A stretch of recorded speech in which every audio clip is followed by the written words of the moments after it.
Dehqonlik ana shu kishda ziroat ana shu kishovarzilik bilan bor bizga. Qandoq, bu yil qandoqdi, o'tgan yil qandoq edi, qissa qiling bizga. O'tgan yillarga bor edi, hammaga ma'lumda xushsonlik edi, yillar bo'lmagan edi. Va sababi xushsonlik ketdik xorijlarga, masalan Eronga ketdik pasport qilib, pasportdan nima so'rab o'rganmish, mazali bo'lmadi, pul bunda qo'lga tuzish kelmaydi korgarlikdan. Sonra ketdik Turkiyaga ketamiz deb, Turkiyani hozir tag'animaroq deb faqat o'ta olmadik, maqsad tutilib, talafot bo'lib, bundoq keldik birlar shundoq masraf qilib, boz ham yana bo'lmadi, kelib bo'lgan maqsad bu yil g'animat kisht qildik, qavun ekdik, mana ko'rasizlar. Kishti ziroat shukr daryoga ham suv keldi, borish ham bo'ldi, g'animat havo yaxshi bo'ldi. Bu yil shukr g'animat yildagilardan, guzashtalardan shukr betarroqda.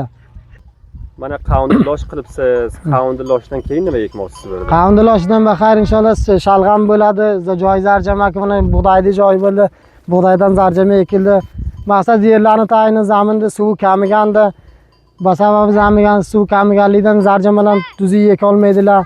Kamibdi, zaminlar xoli qolib yotdi. Va qavunni joyini endi baxayr shalg'am sepamiz shundoq. Ana shu zarjama shalg'am degan tiramiz Zimistonniki. Vatan ko'p, vatan odamni o'zi o'tani degan gapiz bo'ladi, har narsangiz bo'ladi, ozod shodoqona zindagili qilasiz. Mardumni kishvarigati bor shu zer ta'sirga mudom mana shu parishon g'am g'ussa bilan siz degan buloqlar. O'z kishvaringiz bo'lsa, ozod shodoqona zindagili qilasiz. O'zizga bo'ladi bu narsa.